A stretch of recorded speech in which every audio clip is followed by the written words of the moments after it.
Dan, did you see Candace drop? It was crazy. No. Wait, where did she drop? What, on TikTok? You're talking about Candace Owens, right? What did she drop? Dude, I'm keeping up with that fucking cheese because it's so good. 10.9 million fucking views. Her most recent one. Dear Erika. An open letter to Erika Kirk. Oh my gosh. To do this publicly, I think public conversations keep everybody honest. And there are some things that certainly need to be clarified because sometimes the gap between the truth and the lie is what happens behind closed doors. You and Charlie began dating in earnest in 2019, and in retrospect, it was accompanied by a season of a lot of change. For one, I was getting married and virtually, therefore, joined at the hip with my fiance. He was sort of a new third wheel at all. Wait, don't tell me she comes out with, I was a amante. You never know, bro. You never know. Okay, I'll shut up. Of our events. A few months later, on May 1st, the public was informed that I was resigning from my position as the communications director of Turning Point USA. Now, there has been a lot of public speculation as to what led to that decision. The media ran with it was anti-Semitism or some disagreement about Kanye West, but that wasn't true. None of that was true. The truth, and I think that you very well know what the truth is, because you were around for it, is that Charlie and I had a disagreement which fractured my trust in him. He did something that he had never done before. Say what he did. He lied to my face about money. Now, in retrospect, I believe that the manner in which I discovered the lie might have been by design, but there's no need for us to delve into conspiracy when the facts are plenty enough. Charlie had taken a meeting down in Florida with Ike Perlmutter at Mar-a-Lago. It was a fundraising meeting. For whatever reason, he did not want me to know about this meeting, and that was strange. It was meant to be kept a secret. Strange because we had always collaborated on and taken those sorts of meetings together. Anyway, I found out about it, and I decided to ask him casually as we were riding up an elevator at the Trump Hotel in D.C. I said to him, have you heard from Ike recently? And he looked me right in the face just as he was getting off on his floor. And he said, no, I haven't. I haven't heard from him in like 2 weeks. And I then said back to him, really, Charlie, because you had lunch with him yesterday at Mar-a-Lago. And I saw his stomach drop. His entire face looked, as if he was going down a roller coaster. He stuck his arm back in the elevator really quickly and tried to explain it away. He then pivoted toward an apology, but obviously the damage was done. And if I'm being honest, I was as hurt as I was shocked and confused by it because we were close. We did go back down to the lobby. We sat at a table and we talked. I don't even remember whether or not I was angry. I probably was. That does tend to be my choice emotion. But deep down, there was a part of me that knew that it was coming because of a lot of the new hires that were coming into Turning Point USA post Kanye tweet. Charlie had new people in his ear that were hijacking his ambition, making him believe that money was the truest measure of success. Charlie was a brilliant fundraiser. Everybody knows that, but he was also young. He was naive to what the wrong money could invite into his life. And I warned him.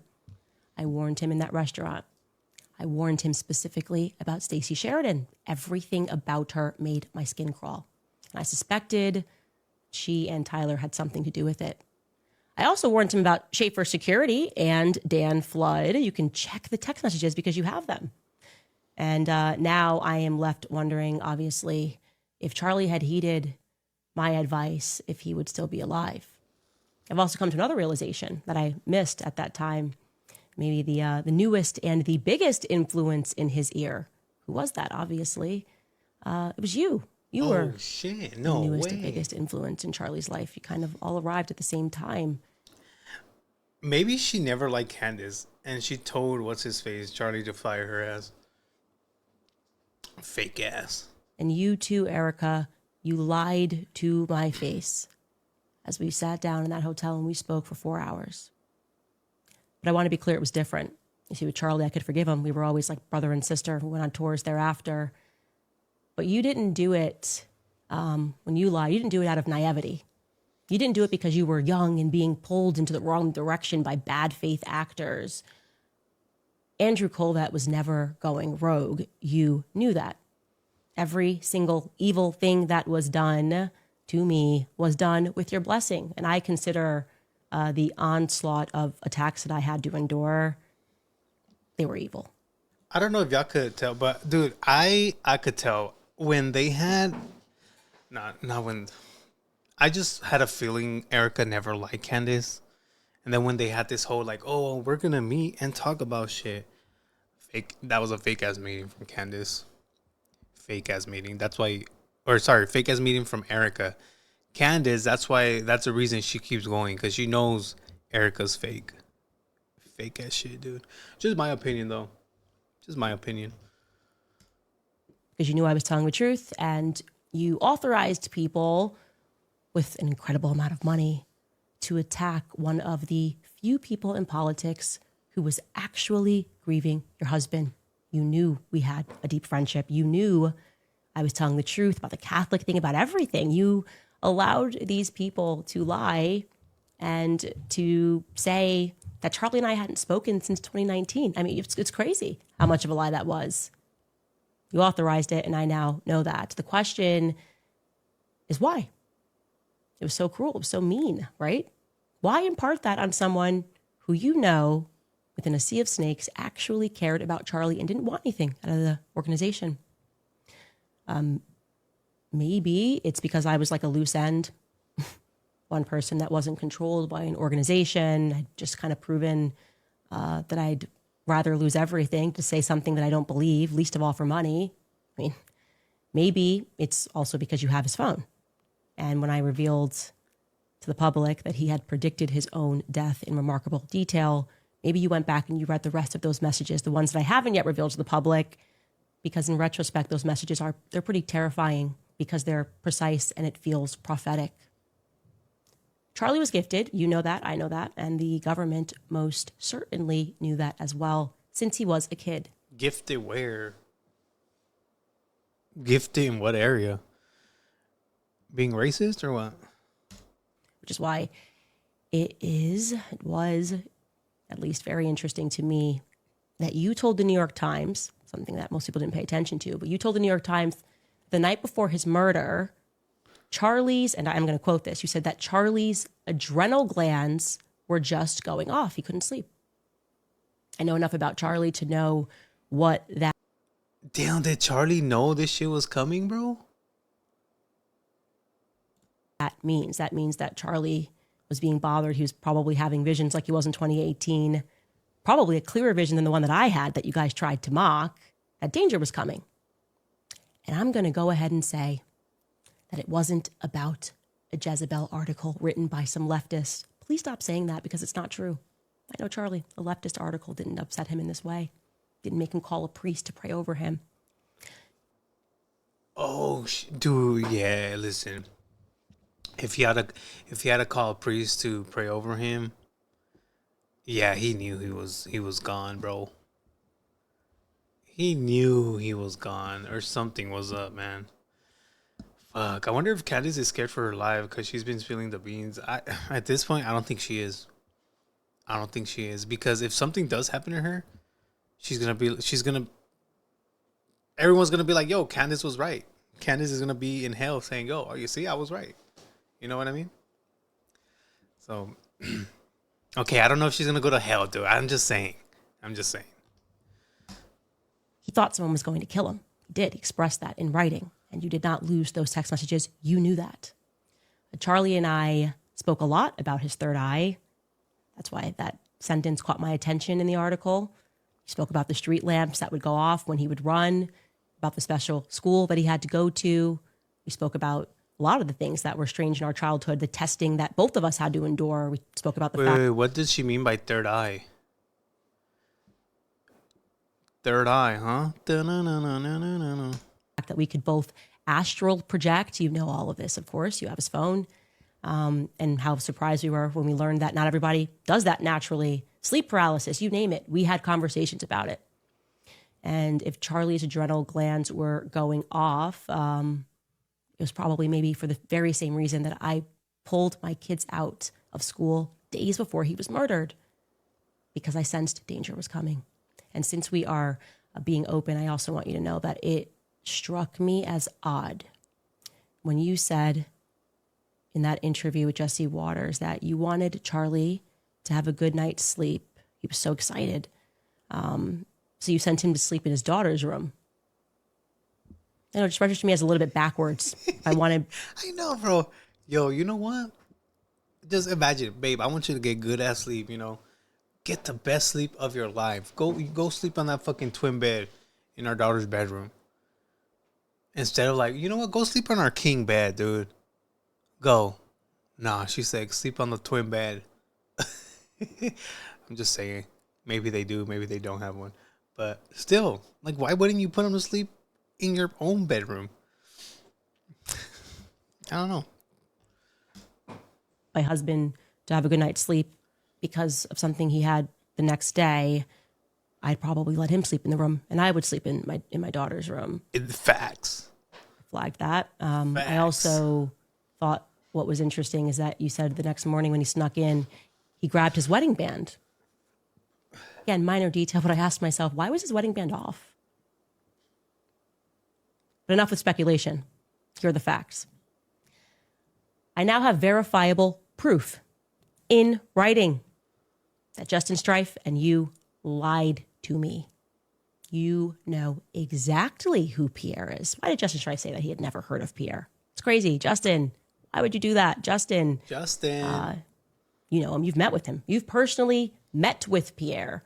Erika, you've met with him in the wake of Charlie's death. It feels a little fake and gay. Again, verifiable proof. So you can call your lawyers. You can spend another $1 billion on PR if you want to. Tell your lawyer to call my lawyer. I mean, you guys certainly have the money to do all of these things. Oh. It's not going to wipe away the truth. Okay. The truth is that there was a deal on the table with Pierre, who, yes, is from France, born in France. And that deal was worth billions. Wait, so immigrant? He was an immigrant? Not millions, billions, plural, billions of dollars. Just after Charlie was shot, and again, I have proof, Pierre had a phone call with Justin Strife. He also had a phone call with Mr. Don Orico of Turning Point USA down in Tampa. And you know what's really odd? Somehow this Frenchman, Pierre, he knew that Charlie was dead before the rest of the world did. How did he know that? How did he know before I knew? Especially because he wasn't yet a donor to Turning Point USA. Why was he given so much priority? Because Erika told him. Frenchman.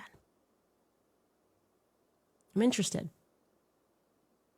I know that after Charlie died, that deal went through. Yeah. I mean, if I'm lying, this would definitely fall within the category of defamation. Mm-hmm. So, sue her. Yeah, I'm all in on this one. I'm guessing, by the way, regarding this, Pierre, that this might be the reason that the White House never got back to me regarding the French Foreign Legion being involved with Charlie's assassination. Because, I don't know, there could be a French angle here. Could this be a motive? Could billions of dollars be a motive? I mean, I'll just ask some immediate questions. My question would be, why would a devout Catholic Frenchman be looking to give billions of dollars to an evangelical organization? Is that not weird? Just objectively weird? Gosh, that's a pretty big investment. Just really care about free market capitalism? What's France got to do with college campuses in America, full stop? The answer, Erika, is nothing. Nothing. And one of the things that when I was a kid, and other GATE kids, since we've been speaking about the GATE program, when they put you in these special classes, they test you frequencies, sounds, they made us drink fluoride, all the weird stuff. But one of the things that they're especially interested in is how quickly you can put together puzzles. And I want you to know that I excelled at that. I was really good at putting together puzzles. Okay, smart one, dude. Clap it up for fucking Candace. She could do puzzles. I gotta tell you, I think the picture is starting to emerge here. I think I was right. My best guess is that it was Pierre Falcone all along of Angola Gate. We talked about it on the show. France, Israel, the United States. This time it would be Egypt rather than Angola, all working together. Maybe they were getting the band back together to traffic because, there's been a lot of trafficking that just keeps coming up in this investigation. These countries, these satellite of countries, you trying to pretend with your billions of dollars, got a PR, we can do all of this. And it was so crazy. Oh my God. A little joke about the Egyptian plane. Yeah, man, definitely. I feel like, yeah, dude. In my opinion, allegedly, Erika knew something about this shit. She probably set it up, allegedly, according to Candace, you know. Damn. I didn't even think about that when it happened, dude. I thought it was a government, but not the own fucking wife. She allegedly. What? Nothing to see here.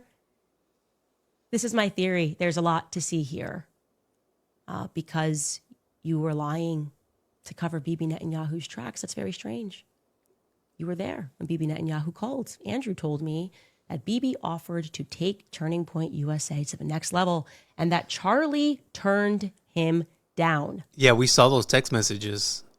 I showed them here. Charlie declined the $2 million. So if y'all didn't know, Charlie was getting paid by Israel $2 million a year. And I guess he felt, something was obviously maybe Israel, we don't fuck with Israel, And he's like, you know what? I'm good. I don't want to do this anymore. And then out of nowhere, tracas, dude. So, yeah. Definitely suspicious. In the Hamptons, at the dinner that you were a part of, but you don't remember that part. You say he's just calling about a letter that Charlie wrote 5 months earlier. The dinner that you thereafter allowed an army of influencers to claim $2 million to stay quiet. No, $2 million, I guess, to talk good of Israel or something. I don't know. They were just donating $2 million to Charlie Kirk. Never actually happened, but you were there. Oh, I was there every step of the way. None of this ever happened. Nobody wanted to address BB calling. Nobody made any statements about that. Full-blown psyop, psychological operation. Truly, everything that you guys did, not only was it cruel, but I think the real motivation was you just thought you could psychologically break me. Because that's what this whole thing has been. It's been one big psyop. Very well funded because there's a lot of money on the line. If nothing happened in the Hamptons that was out of the usual, why the panic? Because something did happen. Charlie told Bibi Netanyahu no. Bibi, also, Charlie had declined to have Bibi on his podcast. When Bibi went on a little PR tour, Charlie didn't want to have him on the podcast, according to Andrew. So Charlie seems pretty done with Israel, right? You don't want to have... Yeah, why the fuck anyone want to have fucking BB on their podcast? Fucking idiots. Just like fucking, what's it? The Nelk Boys. Idiots too, bro. They had him on the podcast and... what do you prefer, McDonald's or fucking BK? Literally a question they asked him. On the Prime Minister of Israel? But the obvious question here at the media is not interested in, but I certainly am, is in exchange for what, right? In exchange for what was Bibi Netanyahu going to take Turning Point USA to the next level? In exchange for Charlie's fucking life, dude. It's all connected, bro. Damn, Candace, whew. This was a big ass puzzle for you, Candace. You sure did this shit, bro. Shout out skis, man. For what? And also, how was he planning to get that money into the company? Turning Point was already worth $100 million. pulls in $100 million annually. What does the next level mean? It sounds like it would have to be billions. Via whom? My guess is Pierre. Erika. I think that there's a reason Pierre knew that Charlie was dead first. I think there's a reason he was a priority. How? Why? I think France and Israel are involved in Charlie Kirk's assassination. Oh, fuck. And I'm going to put that out there with full confidence. I also now have very strong evidence which suggests that you lied about your whereabouts on the morning of September 10th. Little details have been edited. You said that you were accompanying your mother as she was receiving a treatment. Like I said, I now have something which strongly disputes that narrative. So I'll ask you this question on behalf of the world. What the hell happened on September 10th? Damn. Why are you guys struggling to get your story straight? Why did you tell Jesse Waters this? And you wanted to see Charlie immediately and came up. Take us through that. We landed in Utah, went straight to the hospital. Straight to the hospital? Andrew told me that when he deplaned, you guys embraced on the tarmac and he boohoo cried in your arms because he had so much pent up anxiety. So just given the planes, which you confirmed to me, which plane he was on and which plane you were on, that would mean that you had to wait for Andrew to land for an hour. Waited for an hour. Imagine your husband dying, getting shot, and you don't go straight to the hospital or wherever he is. You just, I got an hour to kill. Let me fucking wait for you, man.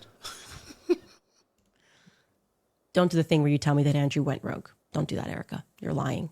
You would be lying. The question is why?